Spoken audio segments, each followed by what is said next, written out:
there was issues of extrajudicial killings, which the president came and stopped. We know there were many challenges that were economical, Mr. Speaker, that were unfortunate. But I'm happy, Mr. Speaker, you know, in people who deal with business, the fact that there is going concern and you are able to pay your credit, you are doing very well. Kenya has not defaulted in terms of payment of the credit and loans internationally, Mr. Speaker.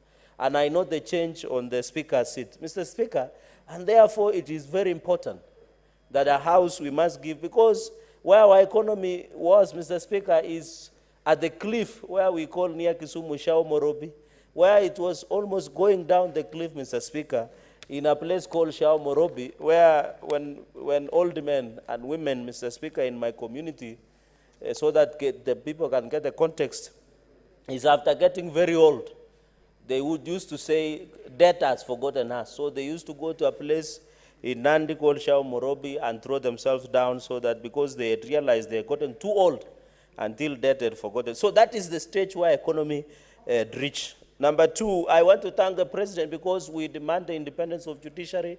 I'm happy there has been additional $3 billion that has been given to judiciary, Mr. Speaker. This is important. What we demand of judiciary is independent, fairness, firmness, and transparency, Mr. Speaker. We don't want to see justice being sold like njugu and sweets on the street, Mr. Speaker. We want to see the Chief Justice, Martha Koome, and other judges. Mr. Speaker, you know, in this country, we risk reducing justice to the highest bidder. And it is very unfortunate. I want to challenge, because, Mr. Speaker, judiciary should not be a bastion or a dent of corruption, where court orders, Mr. Speaker, are being issued like tissue papers on the streets, Mr. Speaker. We must, as a country, if we give more resources, Mr. Speaker, to judiciary, they must stand with the truth and justice. Just the way our holy books, Quran and the Bible and other religious books talk of, Mr. Speaker. So we need judiciary to be held accountable, Mr. Speaker. They must be. We need judiciary, Mr. Speaker, to push for justice of the local people. Mr. Speaker, how do you explain there are cases that are in judiciary? I know we have backlog of cases around 500,000 cases every year being filed by Kenyans, Mr. Speaker. But how can Chief Justice Martha Koome and judiciary explain to the country, Mr. Speaker? And in fact, in future, we should be calling state of address of judiciary, because it's an independent arm of government, to tell us what they are doing, Mr. Speaker. Because how do you have a court case which is 10 years, 5 years old? Some of them are succession matters that can be determined on a matter of technicality and procedure, Mr. Speaker. So in as much as there is goodwill from the president, the Judicial Service Commission also must rein on rogue judicial officers. Mr. Speaker, I have been the biggest defender of judiciary.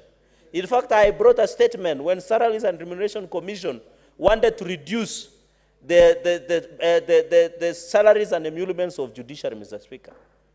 Mr. Speaker, they didn't, I am a supporter of judiciary, but we must call out corruption in judiciary, Mr. Speaker. And I like Ahmed Nasir Abdullahi, Mr. Speaker, senior counsel, who has been consistent in calling out judiciary corruption. And we don't need to institutionalize corruption, Mr. Speaker. Those judges who had been caught participating in corruption, and magistrates and judicial officers, they must be fired. Not only fired, they must be subjected to judicial process so that we get rid and clean judiciary, Mr. Speaker, so that we don't see ending. And Mr. Speaker, and I think, addition to that, Mr. Speaker, the other issue is the issue of farmers. I'm happy, Mr. Speaker, and I want to thank the president. Mr. Speaker, when he took over government, the fertilizer cost was 7,000 shillings. In last planting season, we bought at 3,500. Now, Mr. Speaker, we are buying fertilizer to 2,500, Mr. Speaker. Mr. Speaker, and this fertilizer will be given to farmers of maize, farmers of tea, coffee, sugarcane, and all the farmers, this subsidized fertilizer, through the National Cereals and Produce Board.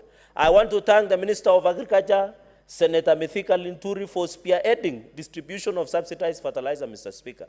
Mr. Speaker, my only challenge, I don't know other counties, but in Nandi, you know, Nandi, we are at autopilot. The management of county government of Nandi is autopilot.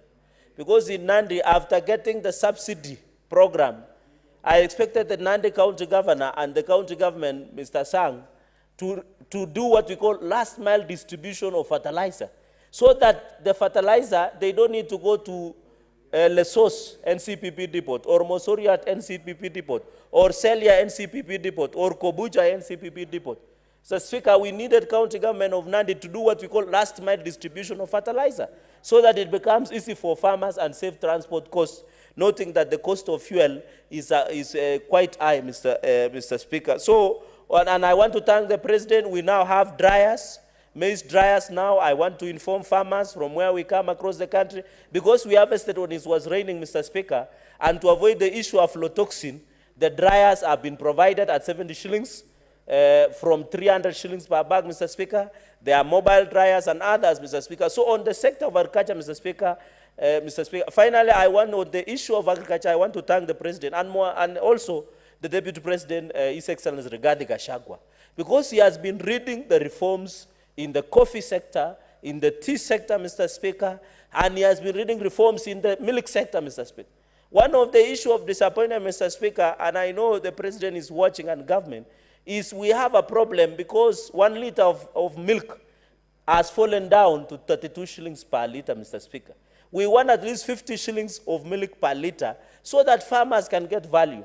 Mr. Speaker, I want to, and in fact, even on the coffee cherry fund, I want to request, and I know His Excellency Rigathi Gachagua on the reforms of coffee sector should ensure through coffee cherry fund, Mr. Speaker, that all counties got it. In the last session, and we sat with you in the last session, we got 10 billion shillings through coffee cherry fund, but Nandi did not get it. Yet we have coffee. I went to Cabaret Farmers Cooperative Society. I went to Kipsele, Mr. Speaker, Kipsele Cooperative Society in Tindred. There are many cooperative societies in Tindred, up to Soba, all over Tindred. Almost the entire of Nandi is growing coffee. We want in this coffee cherry fund, Nandi County to be included, and I want to thank the government for increasing coffee, 1 kilo of coffee, from 20 shillings to 80 shillings. And I want to continue encouraging Deputy President Rigathi Gachagua to continue facing on the coffee and agricultural sector cartels who continue to threaten, Mr. Speaker, our farmers. And he should not fear, he should fear nothing. But Mr. Speaker, as a Christian, they always say, fear those who kill the soul, but don't fear who kill the body, Mr. Speaker. So I hope those reforms that the Deputy President will carry on in the agricultural sector, who has the blessings of the President, we shall be able to get value. Mr. Speaker, another issue is sugarcane. And Senator Eddy should be excited, Mr. Speaker, because the government has waived 117 billion to sugar factories that are owned by government. This will give a new lease of life, Mr. Speaker, to Mumias, to Chemelil, to Nzoia Sugar, all the sugar sector. 117 billion. And most of those regions, Mr. Speaker, are occupied by Azimio supporters. So you can see the President is non-discriminative in giving development across the country, Mr. Speaker. And then 1.07 billion will be paid to farmers of sugarcane. I know that Christmas will come early from the people from those regions, Mr. Speaker. I want to encourage them to use that 1.07 billion being paid to farmers to advance their planting.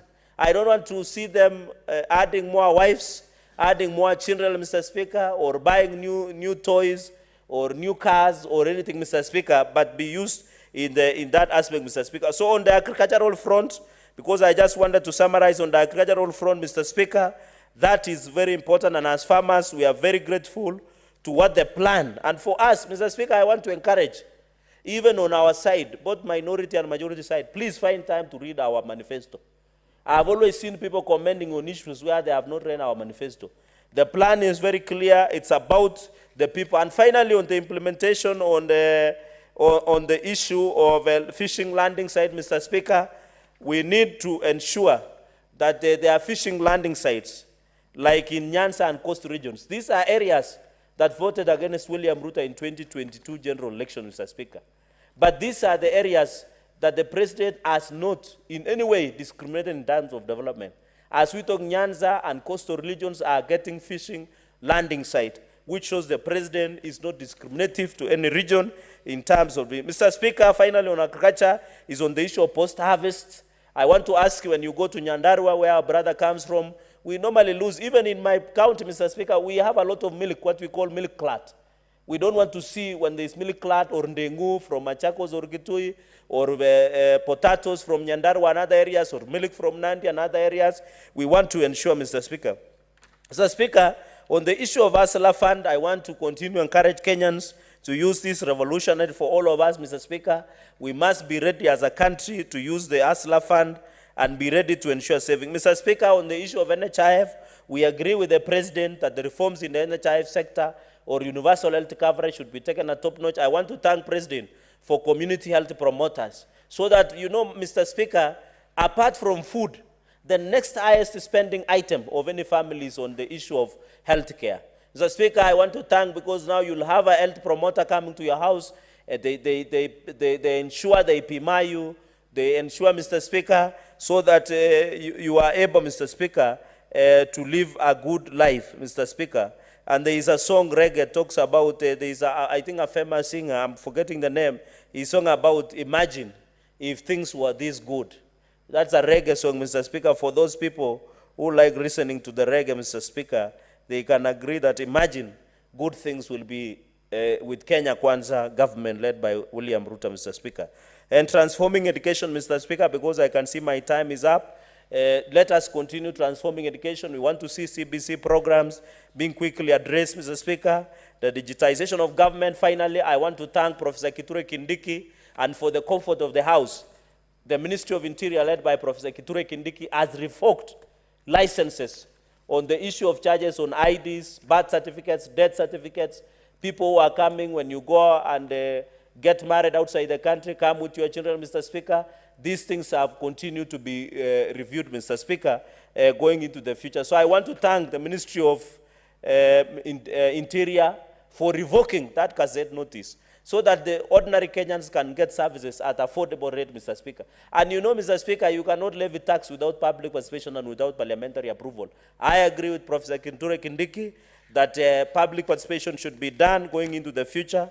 Mr. Speaker, I want to ask Kenyans to give time to President William Ruto. In the next 1 year, this country will be a land, will be like Canaan, land of honey and milk, where every Kenyan will be able to afford a decent meal, where every Kenyan will be able to take their children to school, where every Kenyan will go, Mr. Speaker. Finally, I want to appeal to cabinet secretaries and senior government officials. Let them stop doing politics. The president has given them opportunity to serve the nation. Let them serve the nation.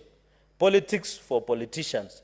If you are a cabinet secretary, if you are a senior civil servant, stick to your lane and deliver. If you are given to do roads, do roads. Don't go and launch footballs in some funny areas, Mr. Speaker. So I want to challenge the cabinet secretaries and senior government officials, assist the president in delivering this agenda going into the future, Mr. Speaker, so that as a country, we can be able to move forward. Because the president has given us the direction, Mr. Speaker, so that we are given a certain direction, Mr. Speaker. We don't want to sing the song, I think it was by Lucky Dube. When you look outside the window, do you see anything to smile about? We don't want to listen to that song. We want, when you look outside the window, to paraphrase the reggae song, Mr. Speaker, you see everything to smile about. Mr. Speaker, I congratulate the president and I support the motion. Thank you, Senator. Senator Eddie Okech.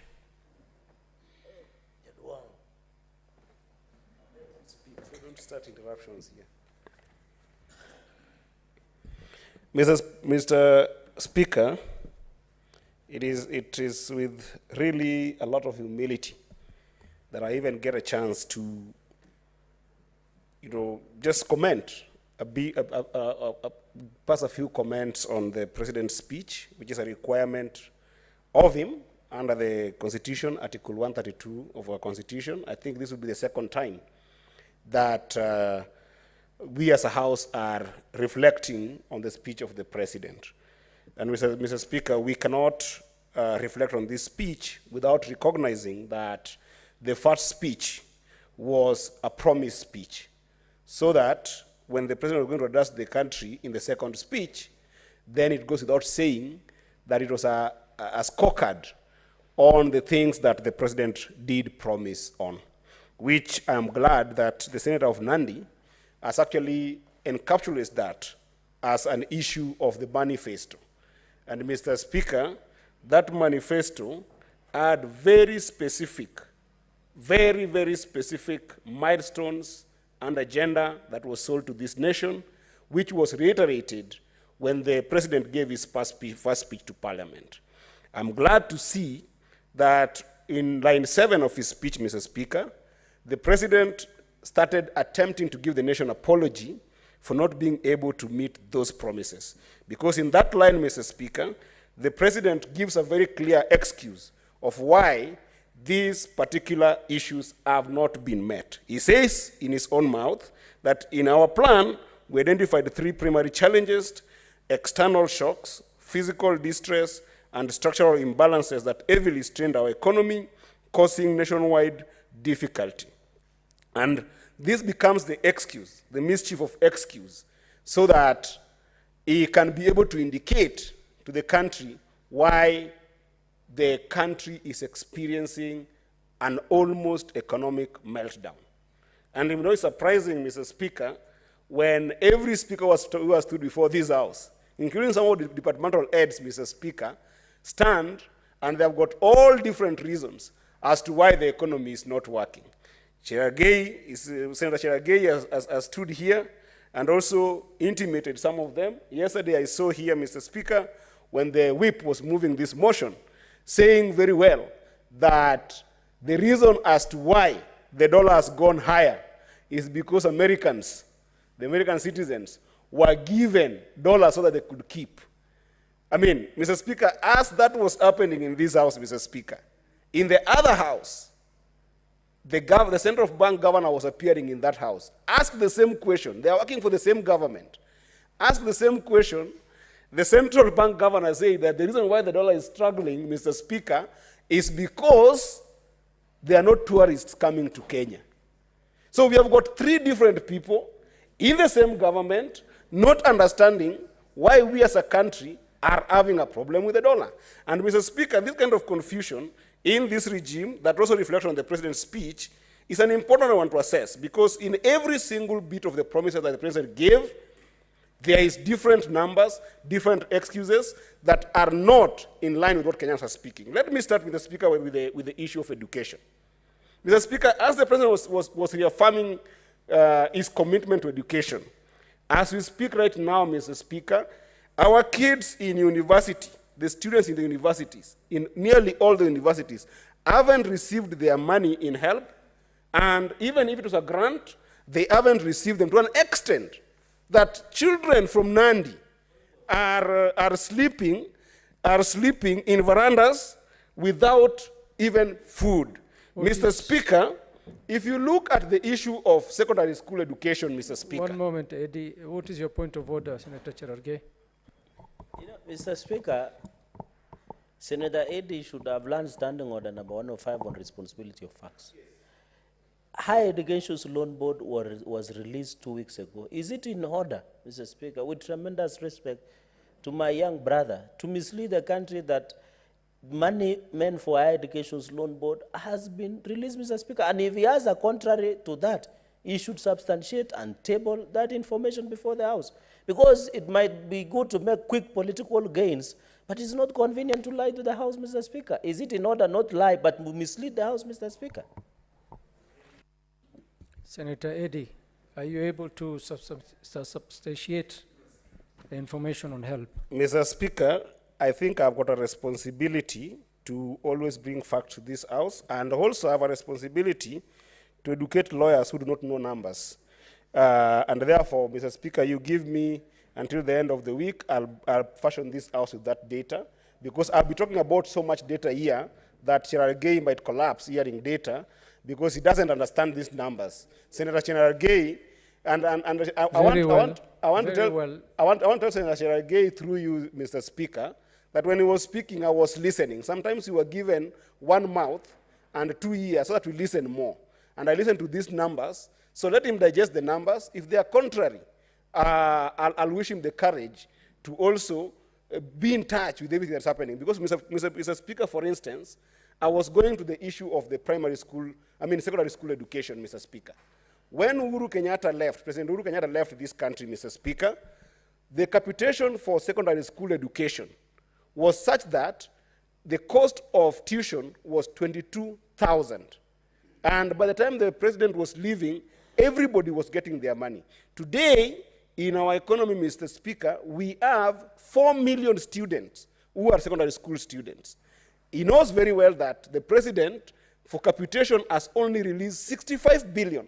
If you are to divide that by 4 million students, then it means that the students today are only getting 16 billion. That means that every single parent has to pay 6,000 more on that capitation gap that we have. It's a problem, Mr. Speaker, and our children are suffering. Mr. Speaker, the JSS that has been brought today, 95% of the schools that we have in our country, Mr. Speaker, do not have money for infrastructural improvement that can be able to meet the demand of JSS, Mr. Speaker.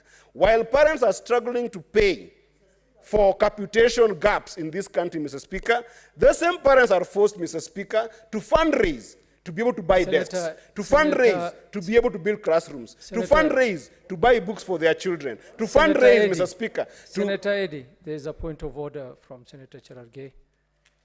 I'm coming back for you. I'm not done with you, Mr. Speaker, do you listen to the senator threatening the House? Mr. Speaker, Standing Order 105, Mr. Speaker, on responsibility of FAC again. That is why I want to advise Eddy to also be listening more and talking less. Because the area member of parliament where he comes from, under the JSS program, the CDF, the work of the CDF is to improve school infrastructure. And even through, and it is a common knowledge. I thought these are basic things that you should be aware of, Mr. Speaker.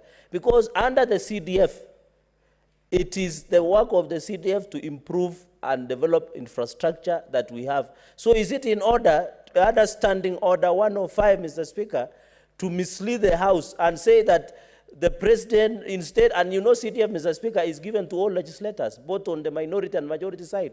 Unless there are MPs in Migori or where he comes from, which constituency do you come from, Senator Eddy? You should share with the House, Mr. Speaker. It's the infrastructure improvement should be done by CDF, Mr. Speaker. And I'm always willing to mentor him and guide him where he gets the way wrong. Senator Eddy, I presume you stand guided by Senator Cherargei's statement. Mr. Speaker, I think that is also in order to sometimes also refer to Standing Order number 126 on what constitutes a frivolous point of order, Mr. Speaker. Because I think Senator Cherargei is just concerned that this factor might be putting his some serious high pedestal on the president, and therefore wants just to come with any point of order. Mr. Speaker, the way CDF works in this country, the CDF has always been limited. Okay, even right now, Mr. Speaker, the highest a member is getting on CDF is 145 million, Mr. Speaker. With the kind of budget that had been pushed forward to be given to JSS, Mr. Speaker, it is actually about 65%, gap that needs to be put on GSS, Mr. Speaker, which is why, Mr. Speaker, we are trying to advise that. Senator Methu, what is your point of order? Thank you very much. I hope you're holding my time, Mr. Speaker, because this part of the government is now becoming very notorious at this point of orders. And they can help the country. Thank you very much, Mr. Speaker. I would not have wanted to interrupt my good friend, Senator Eddy, and because this is a house of record, and me and him are new senators, so we are learning, I think it is fair to say that he has quoted a standing order that what he has said and what is in the standing orders is different. He has quoted Standing Order 126 that constitutes a frivolous standing order, and what is in 126 is action to be taken on refusal to withdraw.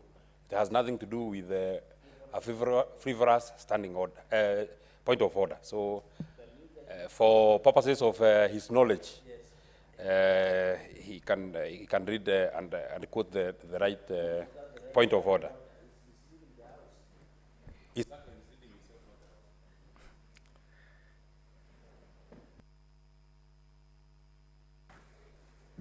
Mr. Speaker, there is something called a slip of the tongue. The standing order that I meant was 121 on false standing orders. And I'm glad that the senator who has brought it up is the senator who has also struggled with the slip of tongue all the time. Catching up with English has been very difficult, but now he has acclimatized to the language of the Queen in the House. Mr. Speaker, I wanted to also talk about the issue of borrowing, and Mr. Speaker, I hope you're holding my time, because this point of order have been so many. Mr. Speaker, the President talked about the issue of borrowing, and the way he's struggling with the issue of borrowing, Mr. Speaker. Senator Boni Khalwale, what is your point of order? Thank you, Mr. Speaker. Mr. Speaker, Standing Order number 105 demands that members must take responsibility for the factuality of their statements. On Friday, Mr. Speaker, the PS released 16.9 billion shillings, being money for capitation. Mr. Speaker, this is part of the 89.4 billion shillings, money set aside by the government to address the issue of capitation. The Senator for Nandi has correctly informed the Senator of Migori that CDF has the responsibility to help in upgrading the classrooms. And I put it further to him, Mr. Speaker, sir, that the policy of the President and his government is that CDF creates a partnership with the ministry to address the issue of JSSS. Is he in order to mislead the country and incite members of the unsuspecting members of the public that this government is not able to roll out CBC? When the facts are there, I've told you 89.4. Friday, 16.9 was released. Every member of parliament, not 135, but up to 170 million shillings per constituency. Even if you don't like President Ruto, at least give him credit for what he has done. If you must campaign using facts, then use the correct facts. Is he in order, Mr. Speaker? Can he withdraw and apologize? Failing which, can he then substantiate by tabling alternative figures? Senator Eddy, what will it be? Are you going to substantiate or correct your statement or and your data? Mr. Speaker, the Senator for Kakamega was almost lynched in Malinya Market, where his own mother buys sugar in that. Mr. Speaker, I'm still responding to this point of order. Just be patient. Mr. Speaker, can I respond to this point of order? Mr. Speaker, Just and it's not me who said, the Senator for Kakamega said it on this floor. One moment. What's your point of No, order, but Mr. Speaker, I just Cherargei? want one point of order. You're going to Speaker, standing order, Mr. Speaker. You'll Mr. respond on Speaker, both. Standing order number 93, or is it, sorry, 98, a point of order is not a privilege. It is a right in our standing orders for the information. Standing order 103 and 105 and 110, Mr. Speaker, it is not good, and in order to disparage the name of the good senator. Senator Boni Khalwale is a senior politician in this country. Yes. The time he has had in politics is more than your age, Senator Eddy, with all due respect. Mr. Speaker, is it in order? Is it in order? I'm asking my standing, Mr. Speaker, is it in order for the good senator of Migori to disparage the good name of Senator Khalwale? Yet we know in Malinya, the Senator Khalwale enjoys the status of godly-like. In that village, Mr. Speaker, is it in order to say he was lynched? And Mr. Speaker, finally, can he provide an OB to show that that matter was reported in a police station, to show that Senator Khalwale was almost lynched, because that's a serious issue? Can he bring an OB number? Senator Cherargei. Mr. Speaker, I know Mr. Cherargei is trying to help the president by deconstructing my thought processes.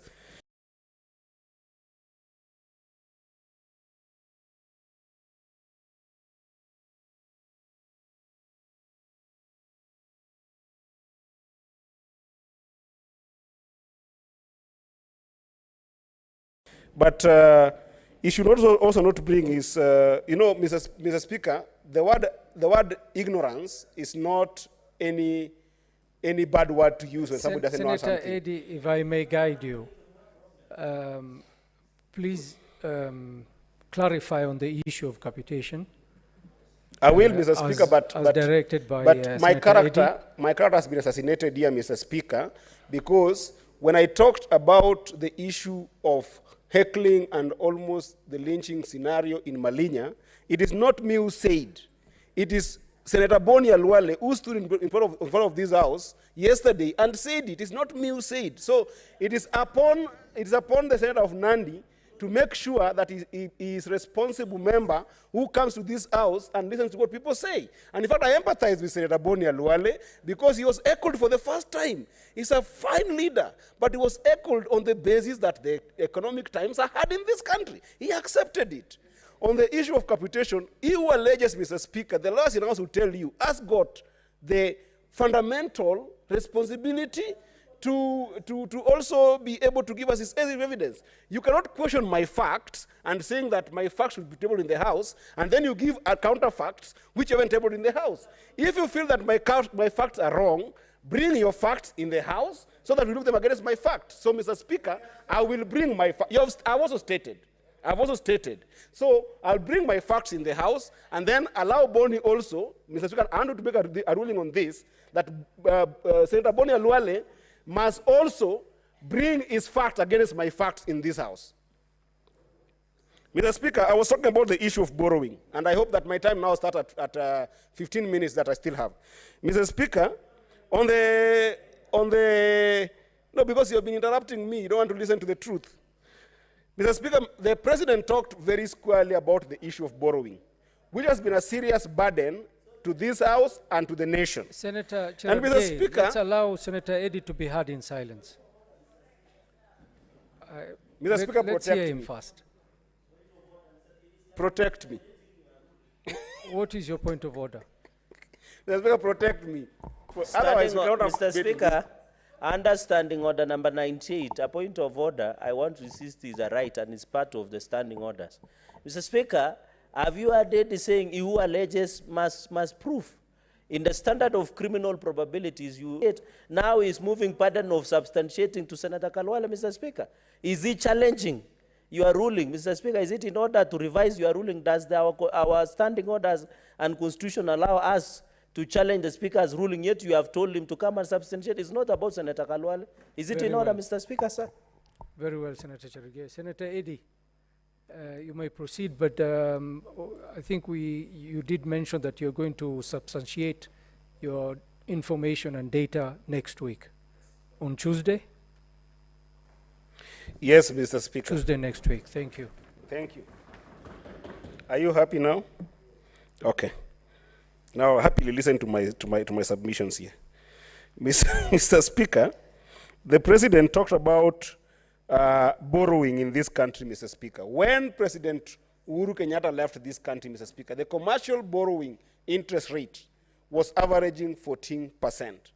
As he was doing his submission, Mr. Speaker, last week, the government had issued institutional bonds at 17%.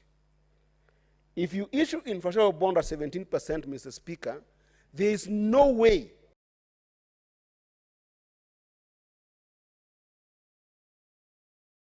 commercial banks will de-risk their capital in this country by giving anything under, Mr. Speaker.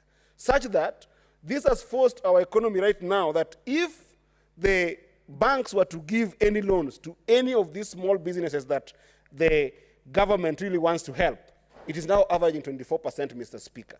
This is now leading to serious crowding out of businesses.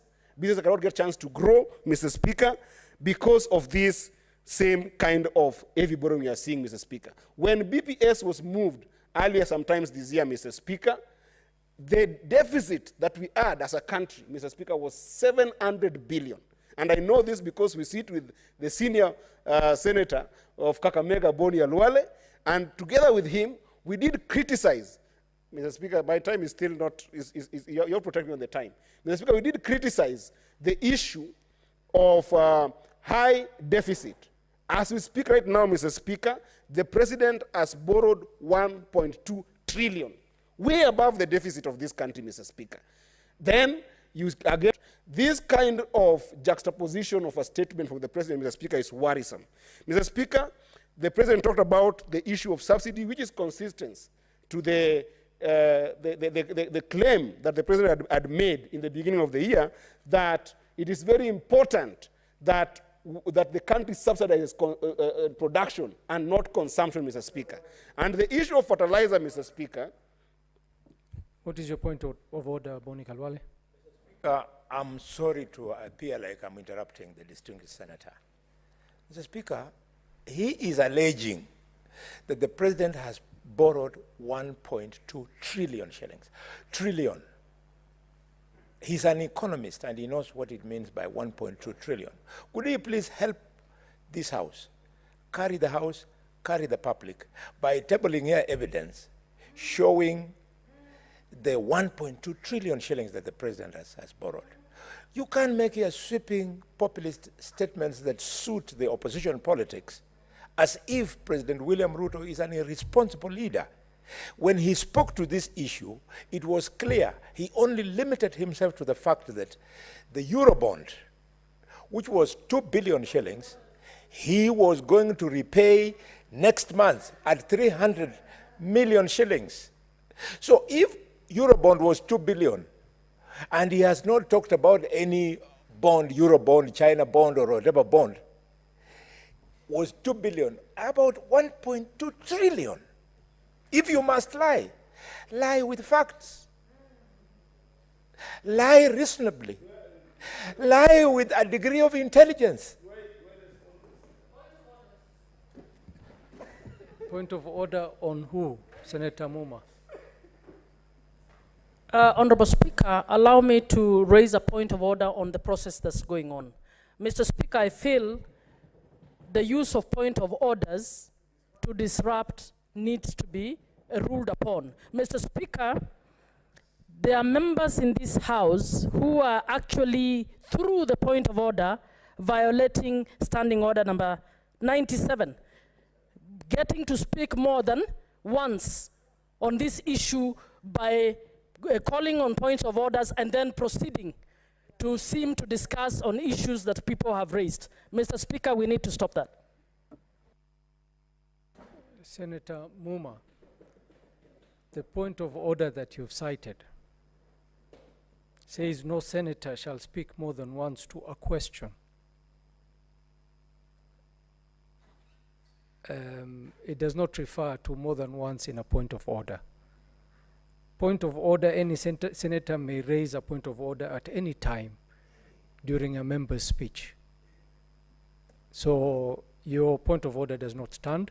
Senator Eddy, there's the issue that Senator Boni Kalwale has raised in substantiating the fact that the President has borrowed 1.2 trillion. Can you respond to that and let us know if you're able to substantiate it, and will you table it with the other data? Mr. Speaker, a senior member of this House questioning my facts, and in questioning my facts, goes ahead and says that this country has got a Eurobond worth 2 billion, and then is challenging me to prove numbers. Seriously, Mr. Speaker? Seriously? That Honorable Boni Kalwale, Senator of Kakamega,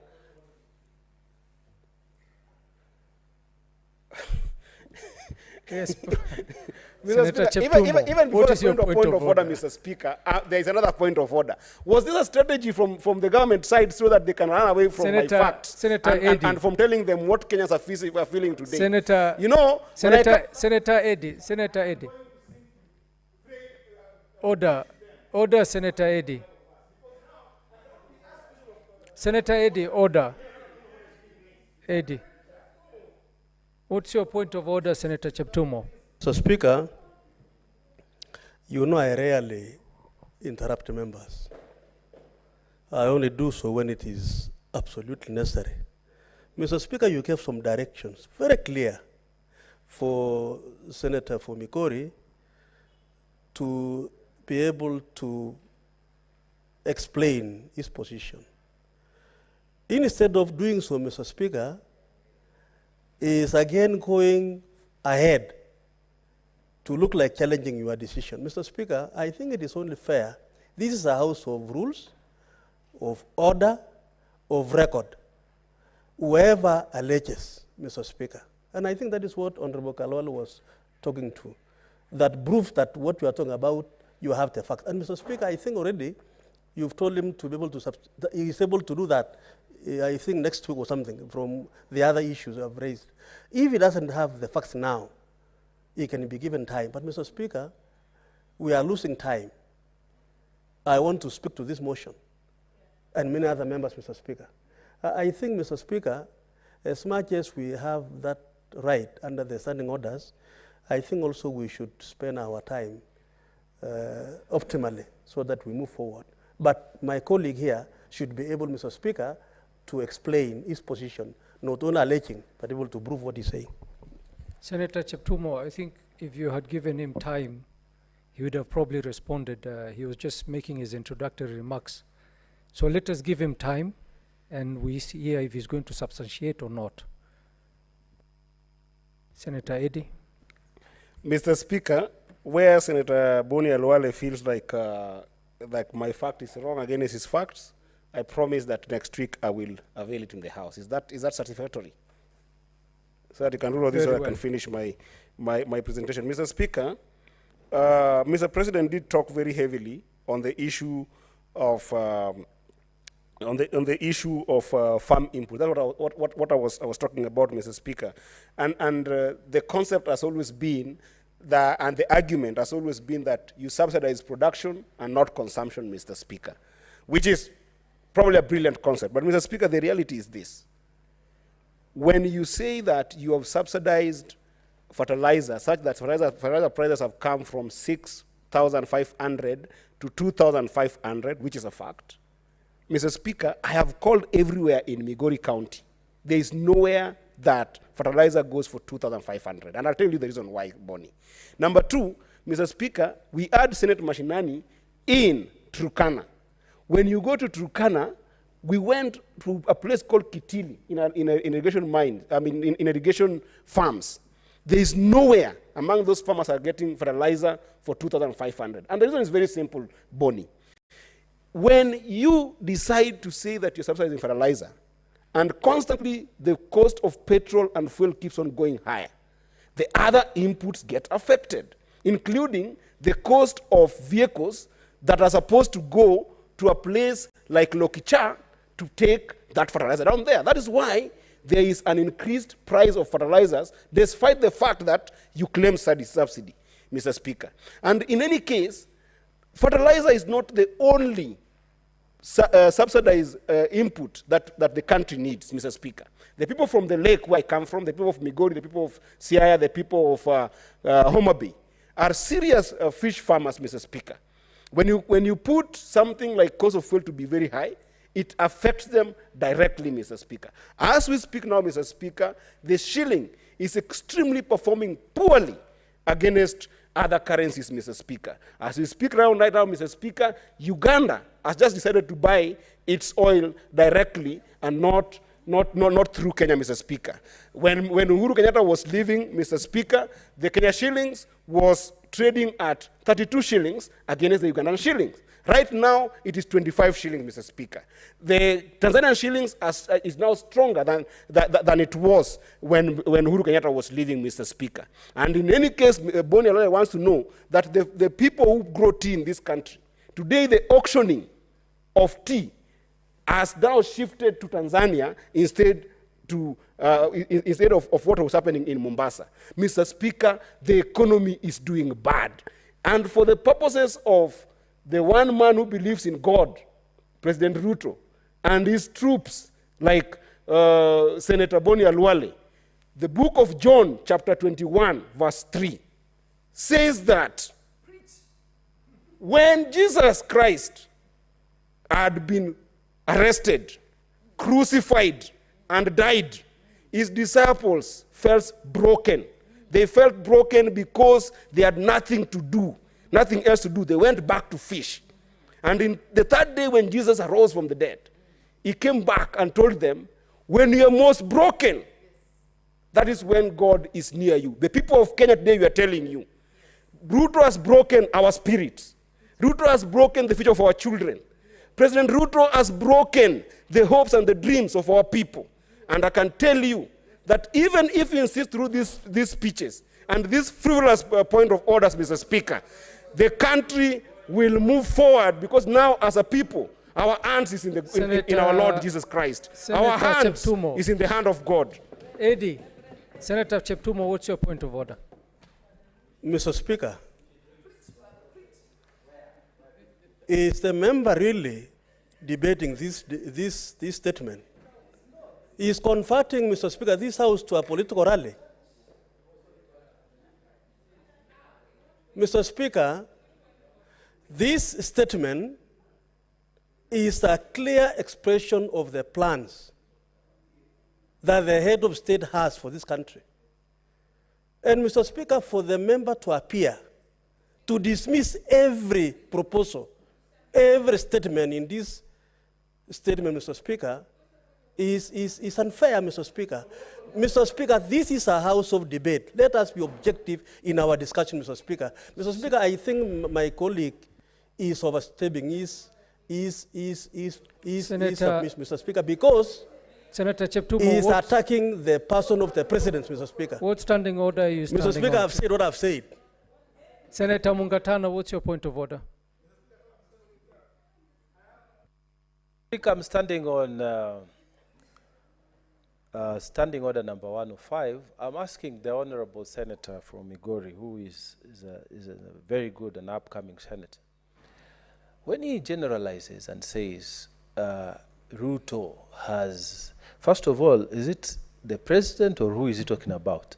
When he says he has broken this dream of the child, this dream of the, is he in order, Mr. Speaker, to make such sweeping allegations without a substantive, first of all, discussing the head of state substantive motion? Secondly, Mr. Speaker, to say that you have broken a dream, you have to give us the specific dream that has been broken, Mr. Speaker.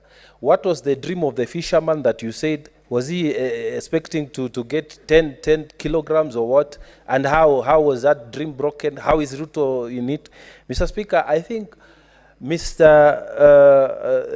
honorable senator from Migori must, tone down, come to the mode of debate and move away from the politics so that we can hear, because we actually want to encourage you in your growth, by the way, Senator Eddie. We have a lot of respect for you.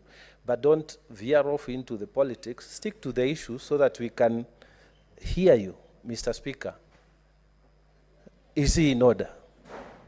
Senator Eddie, when you were making your submission, you referred to Ruto.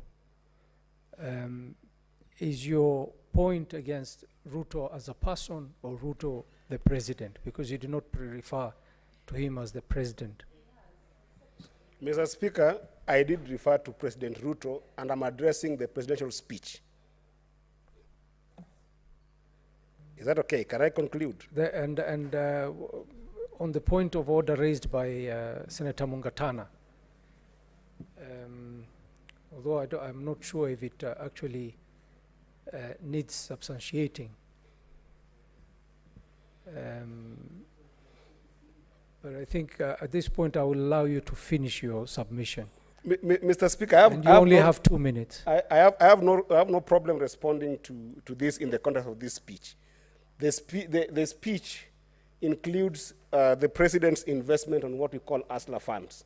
The reason why I say there are broken dreams that are suffering today, Mr. Speaker, for you to qualify for ASLA fund as a border person, you can only get up to 1,000 bob.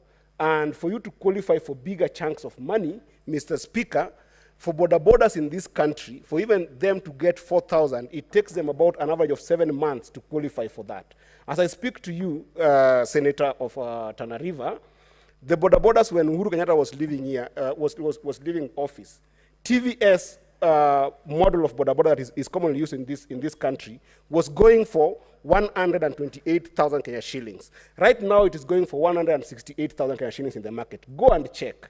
Now, for borders to be able to get that border, they are required to give 20,000 to what to credit, and then another 40,000 for processing of different things.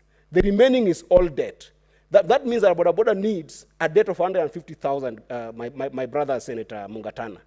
If in Hustler Fund, this Boda Boda person can only borrow 1,000, how is this person's dream possible? It's not possible.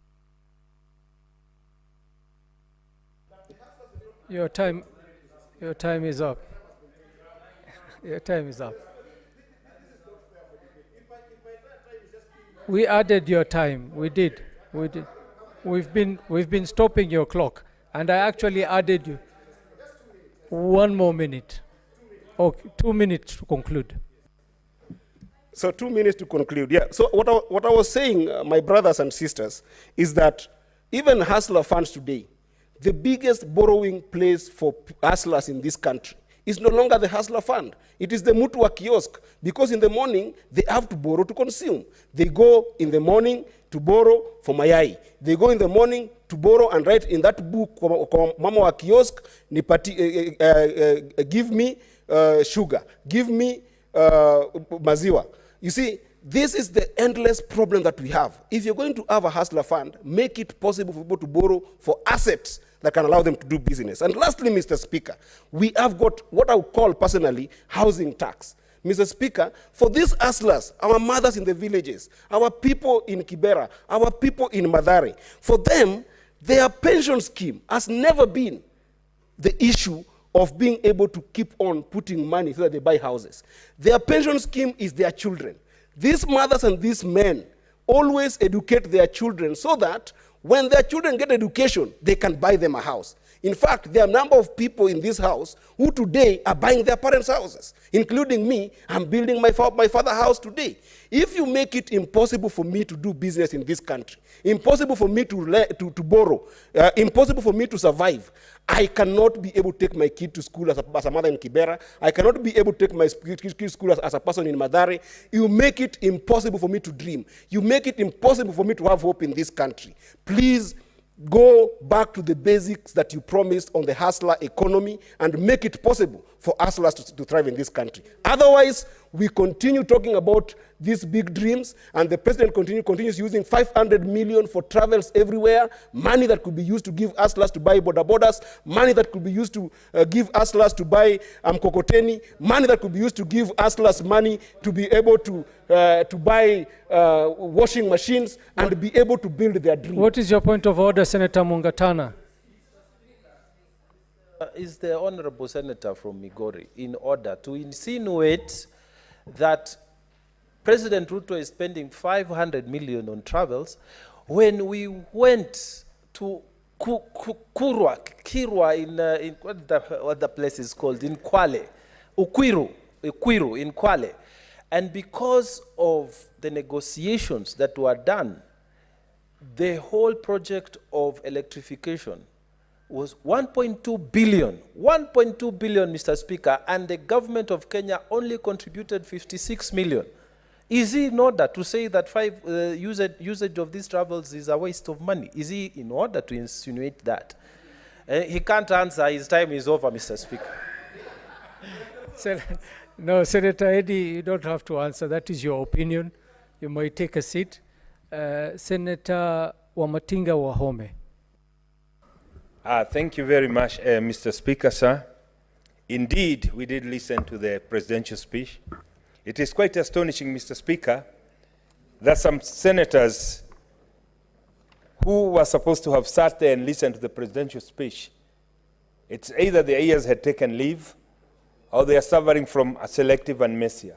Mr. Speaker, sir, the president did pronounce himself quite clearly that the Hustler Fund is being stocked up so that we can even move to asset financing. Mr. Speaker, sir, the president gave an example of a tuk-tuk rider in Mombasa, whom he had personally spoken to, and who expressed his desire to have the Hustler Fund modified in a way that it can accommodate asset financing. Mr. Speaker, sir, when you listen to senators here, Mr. Speaker, make comment and allude to the fact that it should move to that direction, It is either, Mr. Speaker, they were not pleasant or they are suffering from selective amnesia.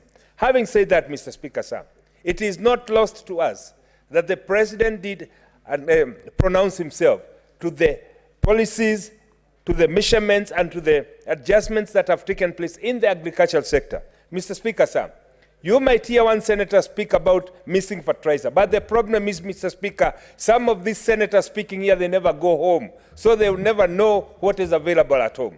Mr. Speaker, sir, we were in Turkana, yes. We went to Katilu Irrigation Project, yes. And we did speak to National Irrigation Authority, and they did indicate, yes, this fertilizer will be made available to the farmers in Turkana. Mr. Speaker, sir, I want to confirm to you that after the structural adjustment programs of the 1980s that ensured that destroyed the agricultural sector in Kenya, the President and his cabinet is on the right path to restoring this. Just the other day, Mr. Speaker, sir, after having toiled for so long to change the plight of coffee farmers, we were able to introduce a pricing and a kind of advance advance of 300 shillings, something that has remained elusive for the last 20 years, Mr. Speaker. Therefore, Mr. Speaker, sir, we have seen that the government, in its effort to reform the coffee sector, the agricultural sector, has not only introduced measures.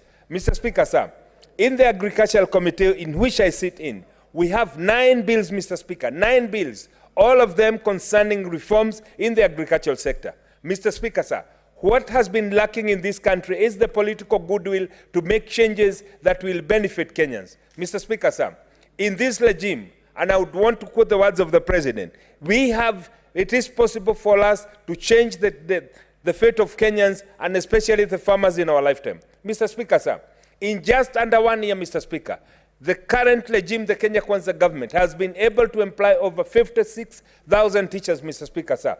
This has never happened in the history of this country. Mr. Speaker, sir, we saw the standardization, the introduction of ICT hubs in all ward levels in this country. Mr. Speaker, sir, it is going to be a major milestone, a major achievement, and it is quite interesting that the President has been able, Mr. Speaker, sir, to ensure that we have a constant and constant design for all the ICTs hub so that we can have uniformity, we can have control of... Senator Eddy. What is your point of order, Senator Eddy? Mr. Speaker, I stand under point of order number 105 because I've been following keenly the recruitment of teachers in this country, with the latest being 30,000 recruitments. Is it in order for the senator of Nyeri to mislead this House that the President has employed over 56,000 teachers, Mr. Speaker?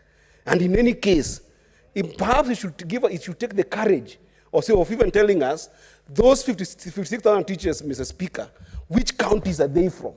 Which tribes are they from? Because when you talk about employment of people in this country, for young people who cannot be able to make money in this country, Mr. Speaker, these are the opportunities that they get. He should tell us what is the breakdown if he truly knows that this has been a fair game, Mr. Speaker. And let him not mislead the House that is over 56,000, Mr. Speaker. Senator... Thank you very much, Mr. Speaker.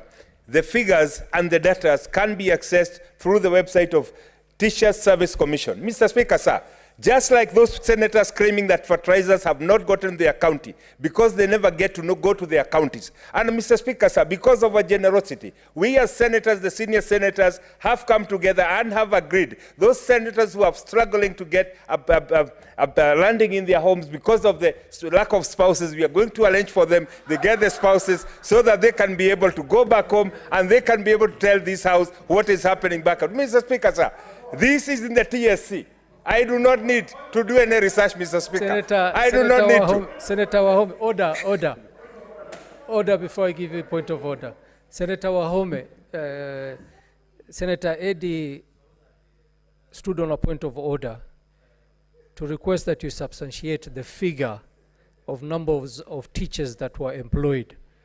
Are you going to be able to table that to the floor of the House? Mr. Speaker, sir, that is general knowledge. I would be more than happy to table, broken down into how many have been recruited each and every county. By But when? Mr. Speaker, sir, we must say it again and again. Senator Let Wahome. us fellow senators take time when we have recess to go back home so that we really know what is happening there. Mr. Speaker, sir, those who've come and gotten houses in near Nairobi, and they only go after the election, and the only thing they can do is throw stones and demonstrate. Mr. Eddie, I think Senator Mumo was before you. Okay. Senator Eddie, what is your point of order? Mr. Speaker, I am raising understanding order number 101. 4. No senator shall impute improper motive to any other senator or to a member of the National Assembly. Mr. Speaker, when I stood in front of this house, I think I was the most disrupted by point of orders from the majority side. But at no point did I impute any improper motive on any senators, because we are honorable members, because I know the struggles we go through to be elected or senated to be in this house, because I know our commitment to the people of Kenya and to our constituents. Mr. Speaker, every single weekend I go to my constituency, driving almost 600 kilometers all the way to Masangora and Kuria, Mr. Speaker, to go and see my people, to go and talk to my people, to go and listen to their problems. Is it in order for a senior senator, who also purports to be an engineer, Mr. Speaker, even if he's an engineer of making phones, he's an engineer, Mr. Speaker, is it in order, Mr. Speaker, for him to impute that I don't go to my constituency, or even a member of any other part of this county, Mr. Speaker, not going to their constituency, Mr. Speaker? This is not fair, Mr. Speaker, and Mr. Speaker, you must restrict him to the debate and withdraw and apologize to me personally and to all other senators that he has been imputing this motive on. Senator Muma, what is your point of order? Honorable Speaker, my point of order is on Standing Order 105.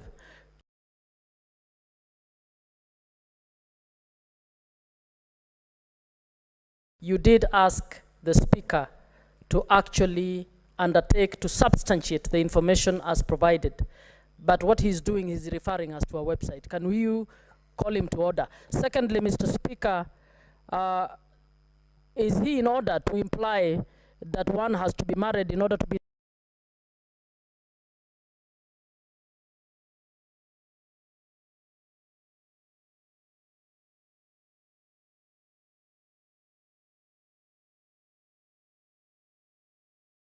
in this house?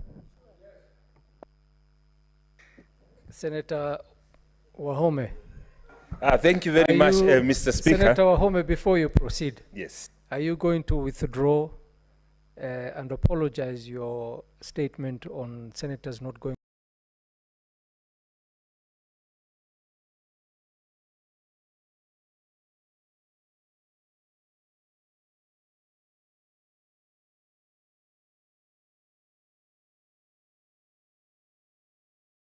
To their constituencies, and also on the point of order where you referred to senators who do not have spouses, that you shall assist them in providing them.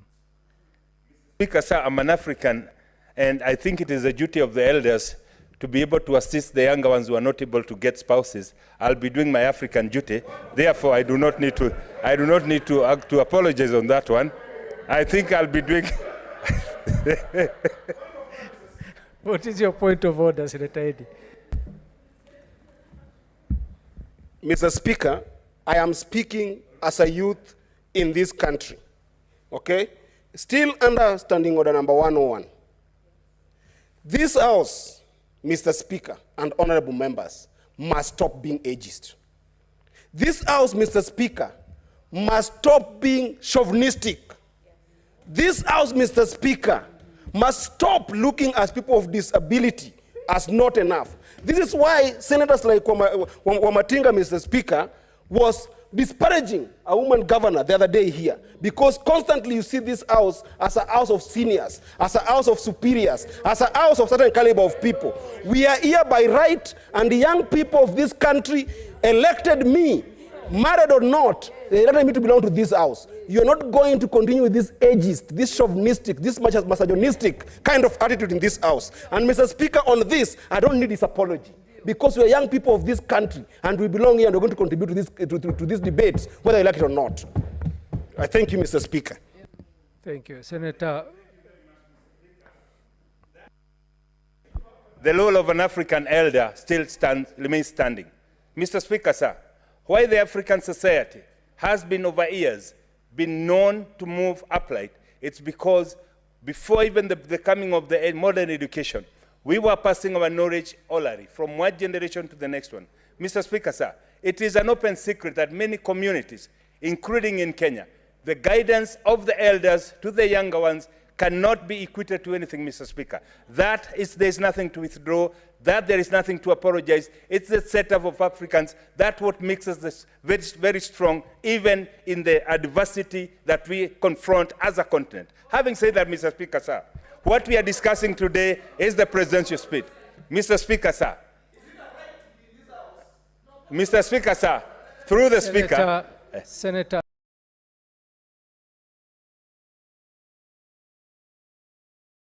Asige, what is your point of order? Mr. Speaker, I would really encourage, and I'm quite disappointed with the line of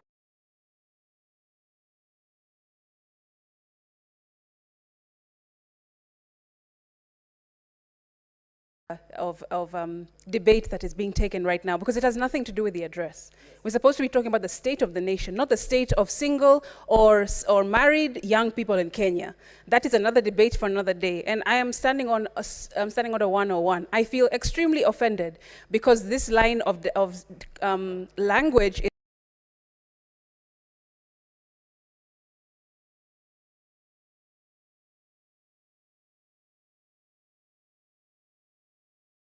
is continuing, and I would urge you, Speaker, kindly, if you could just rule if the senator is in order to continue in this manner, because it is very offensive, not just to people in this house, but people who are listening. And even though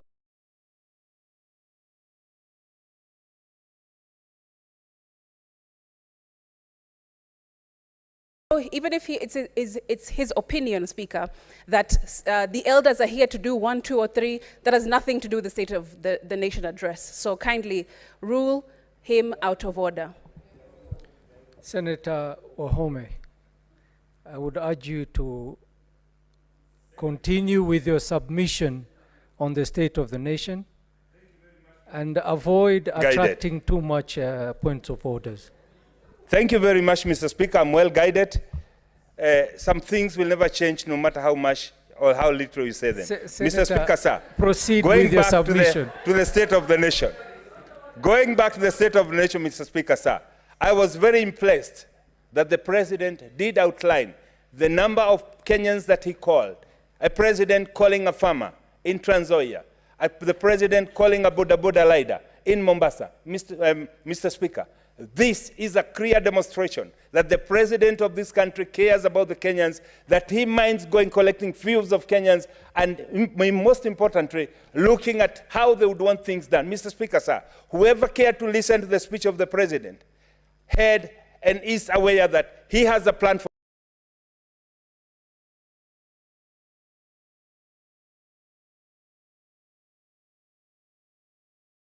for this country. Mr. Speaker, sir, he outlined a loan that was taken the Eurobond, $200 billion, that everybody thought that Kenya would not be able to pay. He outlined that he's going to be able, the country is going to be able to honor that before time. Mr. Speaker, sir, this is a commitment that the President, in his capacity as the executive head of in this country, is committed to honor for international obligations, is committed to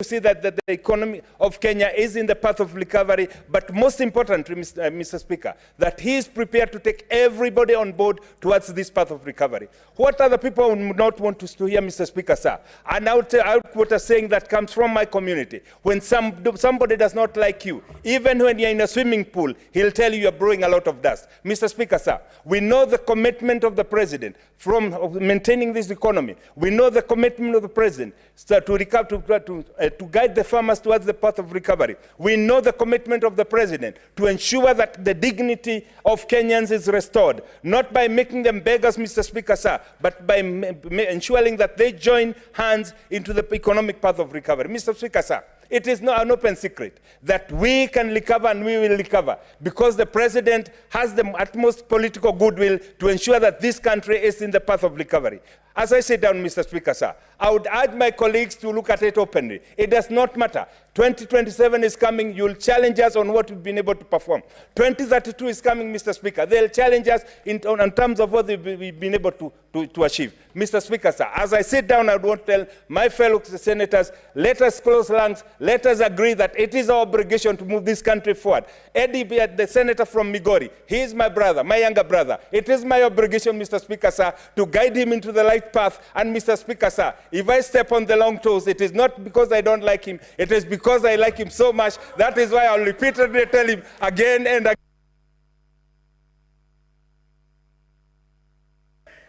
Senator Beatrice Akinyi. Thank you, Mr. Speaker, sir. As I rise to contribute to the President's speech, I want to remind my senior Senator Wamatinga that just yesterday in the morning, I came from Homa Bay County. And that is a demonstration that not only the elected senators go back to their constituents, but all as leaders in the Senate go back to our constituencies and we are able to pick up issues from there. And Honorable Speaker,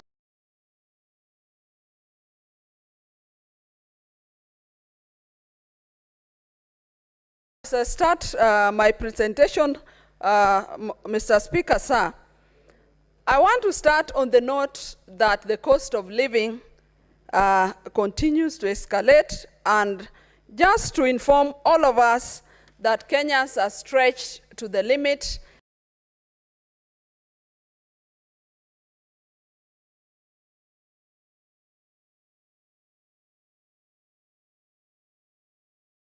And they keep on getting stretched, and this must be attended to.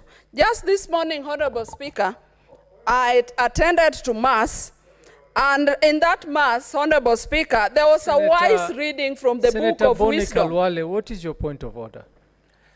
Mr. Speaker, Senator Beatrice has informed the House that every weekend she goes back to her county. Her county. Mr. Speaker, Senator Beatrice is a nominated senator. Can she tell us, standing order number 105, when we can't be repeating the obvious, can she clarify which county she represents in this Senate? Senator Boni Kalwale, I will, Senator Boni Kalwale, with all due respect, you're a senior member, and I would never want to correct you. But Senator Beatrice Akinyi comes from a county, whether if she's nominated or not. So she was referring to her home county. That's what she said. She said she came yesterday from her home county. So I overruled that. You can proceed, Senator Beatrice. Us continue to hear things they want to hear when others speak. Point of order on who? Beatrice just started speaking with 2 words. Okay, what's your point of order, Senator Eddy? Mr. Speaker, you know how much I respect your chair. And you know how much I've been passionate about some of the rulings that you make. And my intention has never been, and will never be, and it's not even now, going to question your ruling. But Mr. Speaker, standing order number 121, the goes on knowingly raising a false point of order, 1. And then standing order number 122, it further strengthens that point of order, C. Says false to declare personal interest in some matters and persistent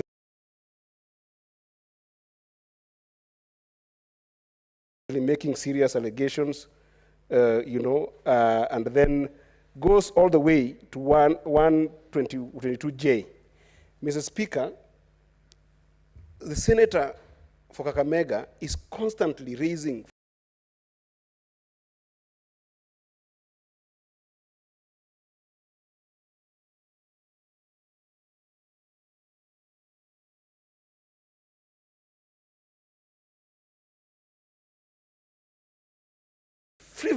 frivolous point of orders, Mr. Speaker. And this House, Mr. Speaker, has declared on its standing orders that this constitutes grossly disorderly conduct. Mr. Speaker, I wonder why Senator Boni Alwale is not thrown out of this House for grossly being disorderly, Mr. Speaker. Because you cannot stand on a point of order to disparage nominated members and even question them, almost declaring them countyless, stateless, because under Article 6 of our Constitution, Mr. Speaker, under Article 6 of our Constitution, this country is divided into counties. The moment you have declared a member of this House countyless, you are declaring them stateless, Mr. Speaker. Is this in order, Mr. Speaker, in this House? How are we degenerating to something else, Mr. Speaker? Mr. Speaker, I beseech you that today, Mr. Boni Alwale, Senator of Kakamega, is not in his best element. He is probably under the affluence of something else. Mr. Speaker, please find him disorderly and throw him out of this House. Thank you, Mr. Speaker. Senator Beatrice, one moment. Senator Eddy, as much as you started your statement very well by saying you respect the chair, I also respect you, Senator Eddy. But on this particular point of order that you've just lamented here today, you are the one who's actually out of order. And I could actually find you grossly out of order, because I had already made a ruling on the point of order that Senator Boni Alwale, and I had closed that matter, and by you standing on the same point of order, you are actually trying to reopen a matter which has already been ruled on. So I caution you, Senator Eddy. Senator Beatrice, you may proceed. Thank you, Honorable Speaker. I also request Senator Eddy to bear with Senior Senator Boni Alwale. Remember, by his own admission yesterday, he was appalled that for the first time he was heckled in his village. So that must have caused him a bit of discomfort. But Honorable Speaker, to also put it straight to this House, I come from a ward called Kosewe, Kanyamwa Kosewe ward, in a sub-county called Ndewa sub-county, right in Homa Bay County. And that record about me is not about to change, Honorable Speaker. So when I go to Homa Bay County as my home county, I'm rightly there. But Honorable Speaker, I'm also an officially a delegate of Homa Bay County, as spelled out and written and recorded by Senator Moses Otieno Kajwang.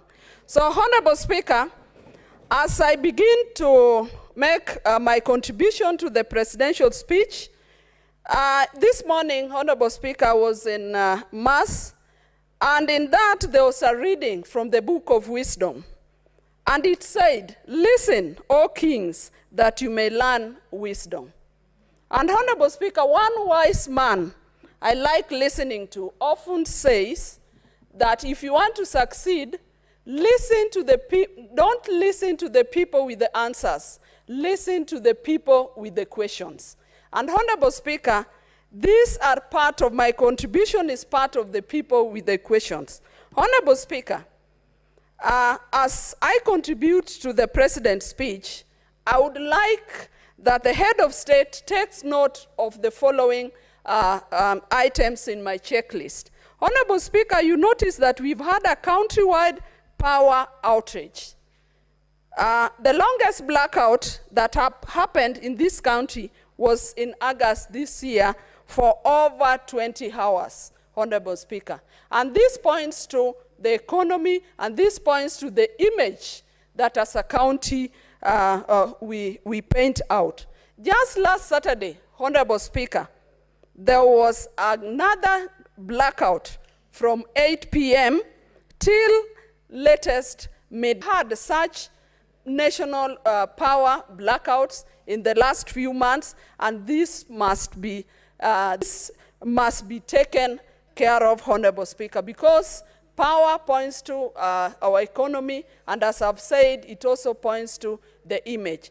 Something but rattles me, Honorable Speaker, when we talk about this national power blackout. Does it point to a planning problem, to a lack of planning, or what is it trying to show? Honorable Speaker, just today, there's going to be a treaty of the European Union and the Organization of African, Caribbean, and the Pacific states in Brussels. And our state, Kenya, is supposed to be a signatory to this treaty. Honorable Speaker, this country holds the family in highest esteem. The family is the natural unit of society that must be protected by both the society and the state, Honorable Speaker. But in this treaty that Kenya is supposed to be signing today, all the way in Brussels, it has connotations of sexual and reproductive health rights that include, Honorable Speaker, abortion. It includes homosexuality. It includes issues of sex work. And Honorable Speaker, it is a pity that if this is signed, children are going to be left to decide their sex. Honorable Speaker, children biologically when they are born, and Senator Alwala is a gynecologist, we all know that the sex of a child is determined physically at birth.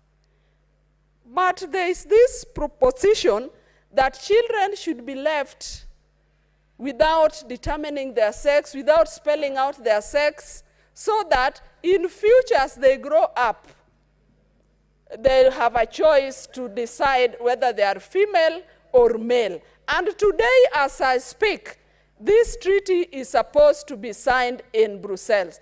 Honorable Speaker, in guiding the family, in protecting our family values, these are some of the issues that the head of state and the leadership of our country should look into. Honorable Speaker, in the President's speech, there was also the issue of employment, and all of us know the state of unemployment that there is in the country. There was reference to inclusivity. Senator Beatrice, when this debate resumes, you'll have a balance of 7 minutes. And on next Wednesday, we will prioritize the question and answers to be addressed to CS Murkomen. I think that will be next week, Wednesday morning. Honorable Senators, it is now 1 p.m., time to adjourn the Senate. The Senate therefore stands adjourned until today, Wednesday, 15th November 2023 at 2:30 p.m.